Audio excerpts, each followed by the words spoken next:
నమస్కారం. ప్రతిధ్వనికి స్వాగతం. క్యాన్సర్ విస్ఫోటనం దేశాన్ని కలవరపెడుతోంది. ఈ మహమ్మారి ప్రజారోగ్యానికే గండంగా పరిణమిస్తోంది. గడిచిన 5 ఏళ్లలో తెలుగు రాష్ట్రాల్లోనూ చాప కింద నీరులా విస్తరిస్తూ ప్రాణాలు తీసేస్తున్న ఈ రకరకాల క్యాన్సర్లు. కేంద్ర వైద్య ఆరోగ్య శాఖ పార్లమెంటుకు ఇచ్చిన గణాంకాల ప్రకారం దేశవ్యాప్తంగా గత 5 ఏళ్లలో క్యాన్సర్ల సగటు పెరుగుదల 11.55% ఉంది. ఏపీలో 9%, తెలంగాణలో 10% చొప్పున కేసులు పెరుగుతున్నాయి. అనేక మంది జీవితాలను నాశనం చేస్తోంది ఆరోగ్య విపత్తు. మరి ఈ స్థాయిలో క్యాన్సర్ల విజృంభణకు కారణాలేంటి? వాటి గురించి తెలుసుకోవడంతో పాటు ఏం చేస్తే ఈ ప్రాణాంతక వ్యాధిపై విజయం సాధించగలం? ఎవరి స్థాయిలో వాళ్ళం ఏం మార్చుకోగలం? ఈ విషయంలో ప్రజల్లో అవగాహనతో పాటు వైద్య వర్గాలకు ప్రభుత్వపరంగా లభించాల్సిన మద్దతు ఏంటి? ఇదే అంశంపై నేటి ప్రతిధ్వని. మన చర్చలో పాల్గొంటున్న వారు డాక్టర్ రఘురామ్ గారు, ఉషాలక్ష్మి బ్రెస్ట్ క్యాన్సర్ ఫౌండేషన్ వ్యవస్థాపకులు, అలాగే డాక్టర్ మురళీకృష్ణ గారు, Mahatma Gandhi cancer research and ఆసుపత్రి ఎండి.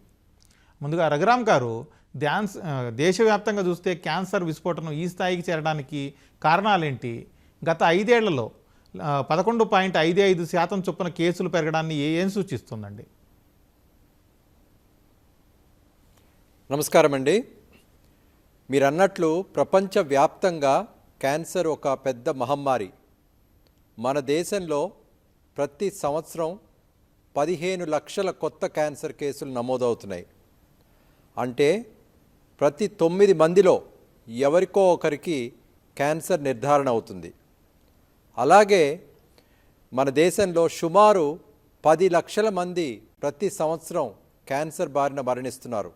అంటే 15 మందిలో ఎవరో ఒకరు మన దేశంలో క్యాన్సర్ బారిన మరణిస్తున్నారు.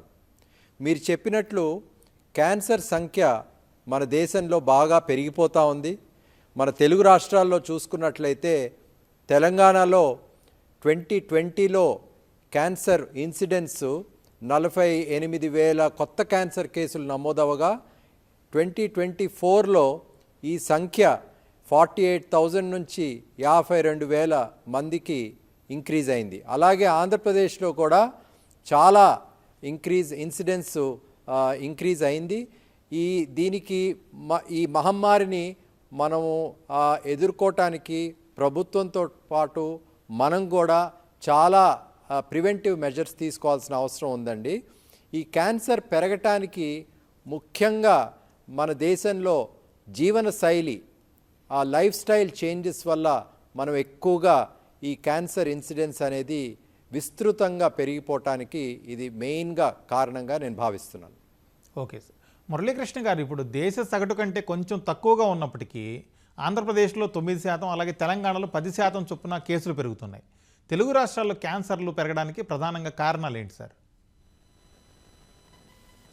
అంటే రఘురామ్ గారు చెప్పినట్టు మన జీవన ప్రమాణాలు పెరిగినా కూడా దానికి అనుకూలంగానే జీవన శైలిలో చాలా మార్పులు రావడం వల్ల, అలాగని ఏజింగ్ పాపులేషన్ ఎక్కువగా ఉండటం వల్ల, తర్వాత ఏంటంటే డయాగ్నోస్టిక్ సర్వీసెస్ అవి కూడా ప్రైవేట్లో కానీ గవర్నమెంట్లో కానీ డయాగ్నోస్టిక్ సర్వీసెస్ కూడా ఇంప్రూవ్ అవటం వల్ల, అలాగనే ఇంతకుముందు డబ్బులు కట్టి క్యాన్సర్కి ట్రీట్మెంట్ చేయించుకునే పరిస్థితి నుండి ఈరోజు పేదలందరికీ గవర్నమెంట్ స్కీమ్స్ ద్వారా పేషెంట్స్ని ఫ్రీగా టెస్ట్లు ట్రీట్మెంట్ చేయటం వల్ల కూడా ప్రజలు ఎటువంటి డౌట్ వచ్చినా కూడా క్యాన్సర్ హాస్పిటల్కి వచ్చో గవర్నమెంట్ హాస్పిటల్కి వచ్చి పరీక్ష చేసుకోవడం వల్ల కూడా ఈ క్యాన్సర్ అనేది నంబర్స్ పెరగటం, అంటే క్యాన్సర్ కేసులు పెరగటమే కాకుండా ఉన్న కేసులు ఇప్పుడు డయాగ్నోసిస్ ఎక్కువయ్యి రికార్డ్స్లోకి ఇప్పుడు వస్తూ ఉన్నాయి అన్నమాట. ఎప్పటికీ కూడా రిజిస్ట్రీలు సరిగా లేకపోవటం వల్ల అంచనాల ప్రకారం మనకు చూస్తున్న నెంబర్స్ కన్నా ఒక 1/3 30% ఎక్కువగానే ఉంటాయనేది ఒక అంచనా అనమాట. కాబట్టి ఈ కారణాల వల్ల మనకి క్యాన్సర్ వస్తుందనేది మనకందరికీ ఖచ్చితంగా తెలుసు. కానీ ఈ కారణాలు వస్తుందని తెలిసినా కూడా ఆ కారణాల నుండి మనుషులు దూరంగా ఉండకపోవడం వల్ల కూడా ఈ క్యాన్సర్ సంఖ్యలు పెరుగుతూ ఉన్నాయి.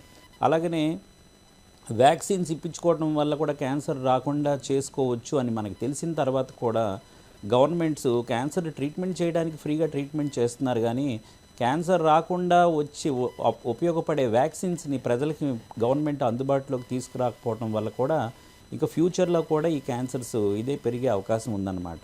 కాబట్టి ఏజింగ్ పాపులేషను ఎక్కువ డయాగ్నోస్టిక్స్ అవ్వటం, జీవన శైలిలో మార్పులు వెస్టర్నైజేషన్ రావటం, ఈ ట్రెండ్ అంతా ఎక్కువ క్యాన్సర్ పేషెంట్స్ని మన గణాంకాల్లో చూపించడం జరుగుతుంది. రఘురామ్ గారు, ఇప్పుడు సాధారణంగా క్యాన్సర్లు అనగానే ఎక్కువ మంది పొగాకు, మద్యం, గుట్కా ఇలాంటివి కారణం అయి ఉండొచ్చు అనుకుంటూ ఉంటారు. వాటితో పాటు జీవనశైలి, ఆహారపు అలవాట్లు, కాలుష్యం, వంశపారంపర్యం ఇలాంటివి వాటి పాత్ర ఎంత సార్? చాలా పెద్ద పాత్ర అండి. జీవన శైలిలో చూసుకున్నట్టయితే ఉదాహరణకి రొమ్ము క్యాన్సర్ చూసినట్టయితే లేటుగా పెళ్ళిళ్ళు చేసుకోవటం, పిల్లలు లేకపోవటం, తల్లిపాలు ఇవ్వకపోవటం, మొదటి బిడ్డ 30 సంవత్సరాల తర్వాత పుట్టడం, ఇవన్నీ వెస్టర్నైజ్ లైఫ్ స్టైల్ చేంజెస్ మన దేశంలో కూడా వచ్చేసినాయి. ఎందుకంటే ఆడవారు కూడా పనిచేస్తున్నారు, అంచేత లేటుగా పెళ్ళిళ్ళు చేసుకుంటున్నారు, పిల్లలు పుట్టడం లేటుగా అవుతున్నాయి. ఈ కారణాల వల్ల ఈస్ట్రోజన్ హార్మోన్ దీర్ఘకాలం రొమ్ము మీద ఉండే ప్రభావం ఉండి రొమ్ము క్యాన్సర్ సంఖ్య బాగా ఎక్కువగా పెరిగిపోతూ ఉంది. అలాగే మన ఆహార అలవాట్లు చాలా మారిపోయినాయి. ముఖ్యంగా యంగర్ జనరేషన్లో ఎక్కువగా చూస్తున్నాం. ఫాస్ట్ ఫుడ్స్ అంటే ప్రోసెస్డ్ ఫుడ్స్ తీసుకోవటం, న్యాచురల్గా ప్లాంట్ బేస్డ్ డయట్ కానీ, హై ఫైబర్ డయట్ కానీ, ఫ్రూట్స్ కానీ మన డైలీ డయటరీ రెజిమెన్లో నుంచి వెళ్ళిపోతూ ఉన్నాయి. ఈ ప్రోసెస్డ్ ఫుడ్స్ వల్ల చాలా కార్సినోజన్స్ ఉంటాయి, దానివల్ల క్యాన్సర్లు వచ్చే అవకాశాలు కూడా పెరుగుతూ ఉన్నాయి. అంతేకాకుండా సెడెంటరీ లైఫ్ స్టైల్ అంటే మనము ఎక్సర్సైజ్ చేయకపోవటం వల్ల ఒబీజిటీ పెరుగుతూ ఉంది. ఇటీవల మన్ కీ బాత్లో ప్రధానమంత్రి గారు కూడా దీని గురించి వివరంగా చెప్పారు. ఈ ఒబీజిటీ అనేది రైజింగ్ ప్రాబ్లం అవుతూ ఉంది. ఈ ఒబీజిటీ వల్ల కూడా క్యాన్సర్లు సంఖ్య బాగా పెరుగుతుంది. ఇంతే కాకుండా మీరు అన్నారు జెనెటిక్ ఫ్యాక్టర్స్ ఏమన్నా ఉంటాయని. జెనెటిక్ ఫ్యాక్టర్స్ కూడా ఉంటాయి. మళ్ళా ఉదాహరణకి రొమ్ము క్యాన్సర్ కనుక తీసుకున్నట్టయితే సర్వసాధారణంగా చాలామందికి జన్యుపరంగా క్యాన్సర్ రాదు. కేవలం 5 నుంచి 10% మందికి జన్యుపరంగా రొమ్ము క్యాన్సర్ వచ్చే అవకాశం ఉంటుంది. అది ఎవరిలో అంటే దగ్గర కుటుంబ సంబంధీకుల్లో ఎవరికైనా రొమ్ము క్యాన్సర్ కుటుంబ సంబంధీకుల్లో 40 సంవత్సరాల లోపు నిర్ధారణ అయినా, దగ్గర కుటుంబ సంబంధీకుల్లో ఏ ఏజ్లో అయినా 2 కంటే ఎక్కువ మందికి రొమ్ము క్యాన్సర్ ఉన్నా, దగ్గర కుటుంబ సంబంధీకుల్లో రొమ్ము క్యాన్సరు అండాశయ క్యాన్సర్ ఉన్నా, లేకపోతే దగ్గర కుటుంబ సంబంధీకుల్లో పురుషుల్లో రొమ్ము క్యాన్సర్ వస్తే వీరిలో రొమ్ము క్యాన్సర్ జన్యుపరంగా అంటే BRCA1, BRCA2 అబ్నార్మాలిటీస్ వల్ల వచ్చే అవకాశాలు కూడా ఉంటాయి. ఓకే, మురళీకృష్ణ గారు, ఇప్పుడు క్యాన్సర్లు పెరుగుతుండడం మన కళ్ళ ముందే కనిపిస్తూ ఉంది. అయితే అదే స్థాయిలో చికిత్సలకు సంబంధించిన సౌకర్యాలు ఉంటున్నాయా? దీని బారిన పడిన వాళ్ళు సర్వైకల్ రేట్ ఎలా ఉంది? ఖర్చుల పరిస్థితి ఏంటి సార్? ఖచ్చితంగా నెంబర్ ఆఫ్ క్యాన్సర్ పేషెంట్స్ పెరగటం, దానికి అనుకూలంగానే క్యాన్సర్కి సంబంధించిన ట్రీట్మెంట్ విధానాలు కానీ ఆసుపత్రులు కానీ అందరికీ అందుబాటులో ఈరోజు ఉన్నాయి. ఎందుకంటే ఒక్క విశాఖపట్నంలో చూసుకుంటే ఇప్పటికిప్పుడు 8-9 క్యాన్సర్ హాస్పిటల్స్ ఈరోజు అందుబాటులో ఉన్నాయి. దగ్గర డిస్ట్రిక్ట్స్లో చూసుకుంటే ప్రతి జిల్లాలో కూడా ఈరోజు క్యాన్సర్ హాస్పిటల్స్ అందుబాటులో ఉన్నాయి. ఈవెన్ గవర్నమెంట్ హాస్పిటల్లో కూడా major cancer centres like Vijayawada, Tirupati, విశాఖపట్నంలో కూడా ఈ major cancer hospital treatment centres అవి పెట్టడం జరిగిందనమాట. సో వీటి వల్ల ఖచ్చితంగా క్యాన్సర్కి సంబంధించిన ట్రీట్మెంట్లు ఫైనాన్షియల్గా కానీ ఫిజికల్ కానీ ఇంకా అందుబాటులో అయితే ఖచ్చితంగా ఉన్నాయి. మీరు అడిగిన రెండో ప్రశ్న ఏంటండి? ఖర్చుల గురించి సార్. ఖర్చులు ఎలా ఉన్నాయి? సర్వైకల్ రేట్ ఎలా ఉంది? సర్వైవల్ రేట్స్ అంటే ఒకప్పుడు ఇండియాలో 70% of the patients stage 3, stage 4లో మాత్రమే మనకి దొరికేవారు. ఈరోజు ఖచ్చితంగా అవగాహన పెరగడం వల్ల, డయాగ్నోస్టిక్స్ అందుబాటులో ఉండటం వల్ల ఇప్పటికీ కూడా స్టేజ్ 3, స్టేజ్ 4 పేషెంట్స్ ఎక్కువ మందే ఉంటున్నా కూడా 50% వరకు, 50 to 60% వరకు ఇప్పటికి కూడా స్టేజ్ 3, స్టేజ్ 4లోనే మనకు దొరుకుతూ ఉన్నారు. వెస్ట్రన్ కంట్రీస్తో కంపేర్ చేసుకుంటే ఎర్లీ స్టేజ్లోనే వాళ్ళు 80% వరకు వాళ్ళు డయాగ్నోసిస్ చేయగలుగుతున్నారు. ఆ డయాగ్నోసిస్ అనేది ఇండియాలో మనము 60% వరకు చేయలేకపోతున్నాం అన్నమాట. ఈ కారణాల వల్ల మన సర్వైవల్ రేటు చాలా తక్కువగా ఉంది వెస్ట్రన్ కంట్రీస్తో కంపేర్ చేసుకుంటే. అంటే డయాగ్నోసిస్ అయిపోయిన వాళ్ళలో 100 మందిలో 80%కి వెస్ట్రన్ కంట్రీస్లో క్యూర్ చేస్తున్న పరిస్థితుల్లో మన దేశంలో ఇప్పటికీ కూడా 50% మంది క్యాన్సర్ ఒకసారి డయాగ్నోస్ అయినా క్యాన్సర్ బారిన పడి మరణిస్తున్నారనమాట. సో ఇప్పుడు నెంబర్స్ వరకు చూసుకుంటే 14 లక్షల మందికి క్యాన్సర్ ప్రతి సంవత్సరం వస్తే 7 నుండి 8 లక్షల మంది క్యాన్సర్ బారిన పడి మరణిస్తూ ఉన్నారు. సో ఎర్లీ డయాగ్నోసిస్ అందుకనే చాలా ఇంపార్టెంట్. స్టేజ్ 1లో మనము డయాగ్నోస్ చేయగలిగితే బ్రెస్ట్ క్యాన్సర్ని దృష్టిలో పెట్టుకుంటే 90-95% వరకు మనం క్యూర్ చేసేయవచ్చు. స్టేజ్ 2లో ట్రీట్మెంట్ డయాగ్నోసిస్ చేయగలిగితే 80% పైన పేషెంట్స్కి కూడా క్యూర్ చేసేయవచ్చు. స్టేజ్ 3లో డయాగ్నోస్ చేస్తే 50-60% పీపుల్కి క్యూర్ చేయొచ్చు. స్టేజ్ 4లో డయాగ్నోస్ అవుతే 5-20% పేషెంట్స్ని మనం క్యూర్ చేయొచ్చు. క్యూర్ అంటే ఏ విధంగా ఆంకాలజీలో చూస్తామంటే 5 years ఎటువంటి ప్రాబ్లం లేకుండా వాళ్ళు సర్వైవ్ అయితే దాన్ని క్యూర్ కింద భావిస్తామన్నమాట స్టాటిస్టిక్స్ కోసం. సో దీనివల్ల మనకు తెలిసింది ఏంటంటే early diagnosis is very important. ఈ ఎర్లీ డయాగ్నోసిస్ మనం చేసుకోవాలి అంటే డాక్టర్స్కి పేషెంట్స్కి కూడా చాలా అవగాహన ఉండాలి. ఈ సిమ్టమ్స్ ఉంటే ఇది క్యాన్సర్ అయ్యి ఉండొచ్చు అని. అలాగనే క్యాన్సర్ని తొలి దశలలో గుర్తించడానికి అవసరమైన స్క్రీనింగ్ పరీక్షలు కూడా గైడ్లైన్స్ ప్రకారం, ఇండియన్ గైడ్లైన్స్ ప్రకారం, మనకున్న రీసోర్స్ ప్రకారం హై రిస్క్ పేషెంట్స్కైనా కానీ ఈ స్క్రీనింగ్ టెస్టులు చేయించుకొని అవగాహనతో పేషెంట్స్ వాళ్ళ డాక్టర్స్ సరియైన క్యాన్సర్ సెంటర్కి రిఫర్ చేయగలిగితే ఖచ్చితంగా మనం తొలి దశలలో క్యాన్సర్ని గుర్తించి మన సర్వైవల్ ఫిగర్స్ ఇంప్రూవ్ చేసుకోవచ్చు. రఘురామ్ గారు, ఇప్పుడు తెలుగు రాష్ట్రాల్లో ప్రధానంగా కనిపిస్తున్న క్యాన్సర్లు ఏంటి? ఏ ఏ కారణాలతో వాటి తీవ్రత పెరుగుతోంది సార్? మన తెలుగు రాష్ట్రాల్లోనే కాకుండా మన దేశంలో 50% cancers head and neck cancers, రెండవది రొమ్ము క్యాన్సరు, మూడవది జీర్ణకోశ క్యాన్సర్. మగవారిలో చూసినట్టయితే ఊపిరితిత్తు క్యాన్సరు నంబర్ 1 క్యాన్సరు, ఆడవారిలో చూసినట్టయితే రొమ్ము cancer number 1 cancer.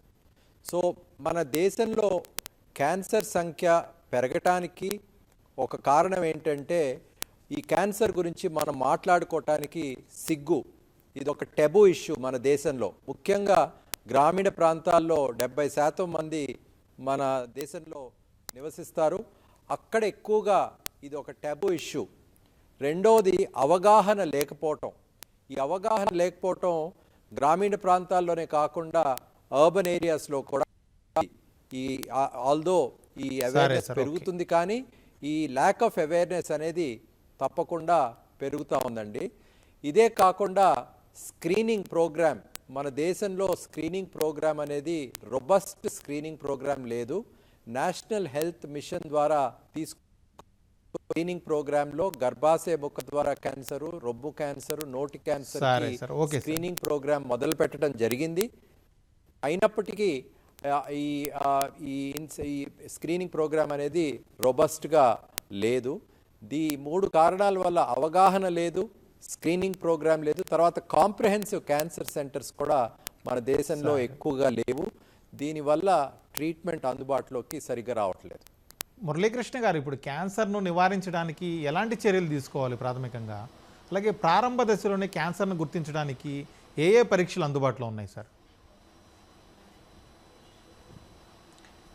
Cancer నివారించడానికంటే cancer రాకుండా మనం చేసుకోవాలి అంటే 40% ఆఫ్ ద క్యాన్సర్స్ పొగాకుకు సంబంధించిన ఉత్పత్తులు వాడటం వల్ల మనందరికీ వస్తుందని అందరికీ తెలిసిన విషయమే. అయినా కూడా స్మోకింగ్కి దూరంగా ఉండకుండా ఉండటం, ఆల్కహాల్తో పాటు స్మోక్ చేయటం, అలాగనే పొగాకు సంబంధించిన ఉత్పత్తులు అంటే పొగలేని ఉత్పత్తులు ఏవైతే ఉంటాయో గుట్కా, ఖైనీ, జర్దా, పాన్ మసాలా లాంటి పదార్థాలు 2 స్టేట్స్లో కూడా అఫీషియల్గా బ్యాన్ చేసినా కూడా ఇవి అన్ని పాన్ షాప్స్లో విరివిగా దొరకటం, అలాగనే పక్క రాష్ట్రాల నుండి ఈ పర్టికులర్ గుట్కా, జర్దా, ఖైనీ ఇవన్నీ అందుబాటులోకి మన రాష్ట్రంలోకి రావటం వల్ల పొగాకు సంబంధించిన ఉత్పత్తుల గురించి రాష్ట్రం, దేశం ఎన్ని జాగ్రత్తలు తీసుకున్నా, ఎన్ని కంట్రోల్ మెజర్స్ తీసుకున్నా కూడా వీటిలో అవగాహన లేకపోవటం, అలాగనే ఈ అందుబాటులో ఉండటం వల్ల పొగాకు సంబంధించిన ఉత్పత్తుల వల్ల వచ్చే క్యాన్సర్స్ వస్తున్నాయి. అలాగనే జీవనశైలి అంటే ఆల్కహాల్ అనేది చాలా రొటీన్ అయిపోయింది. ఇంతకుముందు ఆల్కహాల్ తీసుకోవటం అంటే అదో పెద్ద తప్పు కింద ఉండేది. ఈరోజు అది సోషల్ డ్రింకింగ్ అవటం వల్ల, లిమిట్ లేకుండా డ్రింక్ చేయటం వల్ల కూడా ఈ క్యాన్సర్స్ వస్తున్నాయి. అలాగనే 18% ఆఫ్ ద క్యాన్సర్స్ ఈరోజు ఊబకాయం వల్ల అంటే ఒబిసిటీ వల్ల 18% ఆఫ్ ద క్యాన్సర్స్ వస్తున్నాయని అంచనా. కాబట్టి life style, sedentary life style లేకుండా ఎక్సర్సైజ్ చేస్తూ సరైన డైట్ తీసుకుంటే ఆ క్యాన్సర్స్ నుండి మనం దూరంగా ఉండొచ్చు. అలాగనే హ్యూమన్ ప్యాపిలోమా వైరస్ వల్ల ఇన్ఫెక్షన్ వస్తుంది, ఆ ఇన్ఫెక్షన్ వల్ల సర్వైకల్ క్యాన్సర్ వస్తుందని మనకు తెలిసినా కూడా ఈ వ్యాక్సిన్ తీసుకోకుండా ఉండటం, జీవన శైలిలో శారీరక పరిశుభ్రత సరిగా లేకపోవటం, అన్ప్రొటెక్టెడ్ సెక్షువల్ ఇంటర్ కోర్సెస్ ఎక్కువగా ఉండటం వల్ల కూడా ఈ సర్వైకల్ క్యాన్సర్ అనేది వస్తుంది. అలానే ఏదైతే ఒబిసిటీ వల్ల చాలా క్యాన్సర్స్ అంటే బ్రెస్ట్ క్యాన్సరు, అండాశయం cancer, colon cancer, prostate cancer ఇవన్నీ కూడా అధిక బరువు ఉండటం వల్ల ఈ క్యాన్సర్స్ వస్తూ ఉన్నాయి. సో చాలా వరకు క్యాన్సర్స్ మనకి అవి ఎందుకు వస్తున్నాయో తెలుసు, కారణం తెలియకుండా ఉండే క్యాన్సర్స్ ఒక 20-30% ఉన్నా కూడా జన్యుపరంగా ఉన్న క్యాన్సర్స్ ఒక 5% ఉంటే ఖచ్చితంగా జెనెటిక్ కౌన్సిలింగ్ చేసి అటువంటి ప్రత్యేకమైన క్యాన్సర్ని మనం ఆ దశలోనే గుర్తించి వాటికి సంబంధించిన స్క్రీనింగ్ ప్రోగ్రాంలో వాళ్ళందరినీ మనం పెట్టొచ్చు. ఇంకా చూస్తే తొలి దశలలో గుర్తించడానికి స్క్రీనింగ్ ప్రోగ్రామ్స్ ఏంటంటే రొమ్ము క్యాన్సర్కి 3D మ్యామోగ్రఫీ ఆర్ టోమోసిన్సిస్ అంటాం, or conventional mammography whichever is available. అలాగనే ఈరోజు ఆర్టిఫిషియల్ ఇంటెలిజెన్స్ బేస్డ్గా రూరల్ అవుట్రీచ్ ప్రోగ్రాంలో మనం మా పాపులేషన్ తాలూకా డోర్ స్టెప్కి వెళ్ళి కూడా బ్రెస్ట్ క్యాన్సర్ డిటెక్షన్ ఈరోజు మనం చేసే అవకాశం ఉంది.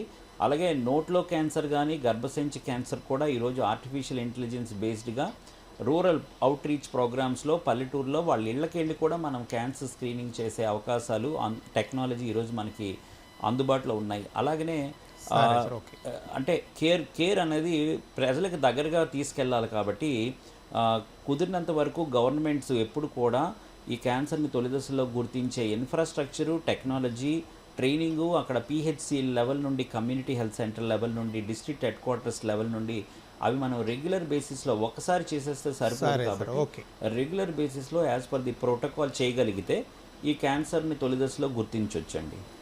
రఘురామ్ గారు, ఇప్పుడు క్యాన్సర్ పైన వైద్యపరమైన పరిశోధనలు ఏ స్థాయిలో ఉన్నాయి? ఎన్నింటికి టీకాలు ఖచ్చితంగా కాపాడగలిగిన చికిత్సా విధానాలు అందుబాటులోకి వచ్చేసారు? సో బేసిక్లీ ప్రపంచవ్యాప్తంగా చూసినట్టయితే భారతదేశం క్యాన్సర్ ఇన్సిడెన్స్లో 3వ స్థానంలో ఉంది. చైనా, అమెరికా తర్వాత 3వ స్థానంలో ఉంది.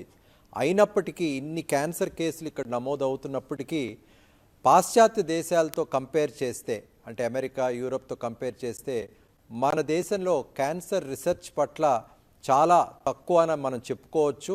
ఈ రీసెర్చ్ అనేది క్యాన్సర్ ప్రివెన్షన్ మీద ఫోకస్ చేయాల్సిన అవసరం ఉంది. ఈ క్యాన్సర్ రీసెర్చ్ అంటే మన మెడికల్ కరిక్యులంలో, అండర్ గ్రాడ్యుయేట్ మెడికల్ కరిక్యులంలో, పోస్ట్ గ్రాడ్యుయేట్ మెడికల్ కరిక్యులంలో, ముఖ్యంగా టీచర్స్కి కూడా దీని యొక్క మనము ఎంకరేజ్ చేయాలి. ఎందుకంటే రీసెర్చ్ చేయటంతోనే మనం కొత్త కొత్త మార్పుల్ని, కొత్త కొత్త స్ట్రాటజీస్ని మనము డిజైన్ చేయొచ్చు. మన ప్రపంచానికి కూడా దారి చూపించవచ్చు. టీకాల విషయంలో వస్తే గర్భాశయ ముఖద్వార క్యాన్సర్కి వ్యాక్సిన్ ఉన్నది. ఈ వ్యాక్సిన్ తీసుకోవటం వల్ల ఈ క్యాన్సర్ని ప్రివెంట్ చేయవచ్చు. ఇటీవల కాలం పోయిన సంవత్సరం బడ్జెట్లో కూడా మన భారతదేశంలో బడ్జెట్లో కూడా ఈ సర్వైకల్ క్యాన్సర్ని, ఈ ప్రివెన్షన్ స్ట్రాటజీస్కి పర్టికులర్గా వ్యాక్సిన్ 9 నుంచి 14 ఏళ్ల వయసులో ఉండే ఆడపిల్లలకి ఈ వ్యాక్సిన్ ఇవ్వటానికి నిర్ణయించారు. తర్వాత మన భారతదేశంలోనే ఈ సర్వైకల్ క్యాన్సర్ వ్యాక్సిన్ని కూడా ప్రొడ్యూస్ చేయడానికి కూడా అది ఎంకరేజ్ చేయటం జరుగుతూ ఉంది. సో అంచేత ఈ వ్యాక్సిన్ తీసుకోవటం వల్ల తప్పకుండా సర్వైకల్ క్యాన్సర్ని మనం తప్పకుండా ప్రివెంట్ చేయొచ్చు. సో ఓవరాల్గా చూసినట్టయితే మనం క్యాన్సర్ మన దేశంలో స్ట్రాటజీ యూజ్ చేసి మనము అడ్రస్ చేయాలంటే మొట్టమొదటిది ప్రివెన్షన్ మీద ఫోకస్ చేయాలి. ఎందుకంటే 30-50% ఆఫ్ క్యాన్సర్స్ని మనం క్యాన్సర్స్ ప్రివెంట్ చేయొచ్చు. రెండవది అవగాహన తీసుకుని రావటం పట్ల ఫోకస్ చేయాలి. మూడవది అర్లీ డిటెక్షన్. డాక్టర్ మురళీకృష్ణ గారు కూడా ఎంఫసైజ్ చేశారు. అర్లీ డిటెక్షన్ అనేది చాలా చాలా ఇంపార్టెంట్ క్యూర్కి. ఈ అర్లీ డిటెక్షన్ స్ట్రాటజీస్కి మనము ఫోకస్ చేయాలి. మన దేశంలో breast cancer, cervical cancer, oral cancer ఈ స్క్రీనింగ్ ప్రోగ్రామ్ ఉన్నప్పటికీ నేషనల్ హెల్త్ మిషన్ రన్ చేస్తూ ఉంది. కేవలం నేషనల్ హెల్త్ స్టాటిస్టిక్స్ ప్రకారం 1% ఆఫ్ ద పాపులేషన్ మాత్రమే ఈ స్క్రీనింగ్ ప్రోగ్రామ్ అవైల్ చేయగలుగుతున్నారు. ఇది మన భారత ప్రభుత్వం తప్పకుండా దీని మీద ఫోకస్ చేసి స్క్రీనింగ్ ప్రోగ్రామ్ అనేది పెంచాలి. తర్వాత క్యాన్సరు మన దేశంలో నోటిఫైయబుల్ డిసీజ్ అవ్వాలండి. అట్లా అయినట్లయితే యాక్చువల్ డిసీజ్ బర్డన్ తెలిసే అవకాశం ఉంటుంది. అండ్ ఫైనల్గా కాంప్రహెన్సివ్ క్యాన్సర్ సెంటర్స్ మన దేశంలో 500 మాత్రమే ఉన్నాయి. ఈ కాంప్రహెన్సివ్ క్యాన్సర్ సెంటర్స్ పెంచితే చాలామందికి ఇది మనం క్యాన్సర్ని ట్రీట్ చేయటంలో ఎఫెక్టివ్గా ఉంటుందండి. ఓకే, మురళీకృష్ణ గారు, ఇప్పుడు క్యాన్సర్ రోగులు కుటుంబ సభ్యులు ఎలాంటి సవాళ్లు ఎదుర్కొంటున్నారు సామాజిక పరంగా, మానసికంగా? వాళ్ళకు వ్యాధి నిర్ధారణ పరీక్షలు లేకపోతే చికిత్సలు వీటన్నింటి నుంచి బయటపడడానికి ప్రభుత్వాలు ఏం చేయాల్సి ఉందంటారు? కొంచెం బ్రీఫ్గా చెప్పండి సార్, టైం తక్కువ ఉంది. సో ఈ క్యాన్సర్ పేషెంట్స్ తనకు రిలేటివ్స్ ఒకసారి డయాగ్నోసిస్ అయిన వెంటనే చాలా షాక్ గురవుతారనమాట. అవగాహన లేకపోవటం వల్ల క్యాన్సర్ వచ్చిందంటే మనం చనిపోయినట్టే అని చెప్పి ఒక్కొక్కసారి నిర్ధారణమైన పరిస్థితిలోకి వెళ్ళిపోయి కొంతమంది పెద్దవాళ్ళు అయితే ట్రీట్మెంట్ చేయించుకోవడానికి కూడా ఇష్టపడని పరిస్థితుల్లో కూడా ఉంటారు. కాబట్టి ఈ క్యాన్సర్ని అడ్వాన్స్ స్టేజ్లో కూడా క్యూర్ చేసే అవకాశాలు ఉన్నాయి, వాటికి సంబంధించిన విధానాలు ఉన్నాయి, అందుబాటులో ఉన్నాయి. ఫైనాన్షియల్గా కూడా గవర్నమెంట్ సపోర్ట్ తీసుకోవచ్చు అనే అవగాహన ప్రజలకి కలిగించాలి. డ్యూరింగ్ ద ట్రీట్మెంట్ చేస్తున్నప్పుడు కూడా పేషెంట్ తలకు రిలేటివ్స్కి కూడా మనం సైకలాజికల్ సపోర్టు, కౌన్సిలింగ్ అన్ని రకాలైన స్టేజెస్లో కూడా ఇవ్వాల్సిన అవసరం ఉంటుందండి. తర్వాత ఈ కౌన్సిలింగ్ సరిగా చేయని పరిస్థితుల్లో, చేయలేని పరిస్థితుల్లో ఒక్కొక్కసారి వాళ్ళు డిప్రెషన్కి గురయ్యి ట్రీట్మెంట్ పూర్తయిపోయి బాగైపోయిన తర్వాత కూడా వాళ్ళ రెగ్యులర్ జీవితంలోకి వెళ్ళలేని విధంగా ఇంట్లోనే ఉండిపోయి డిప్రెషన్కి గురయ్యే పరిస్థితి ఉంటుంది.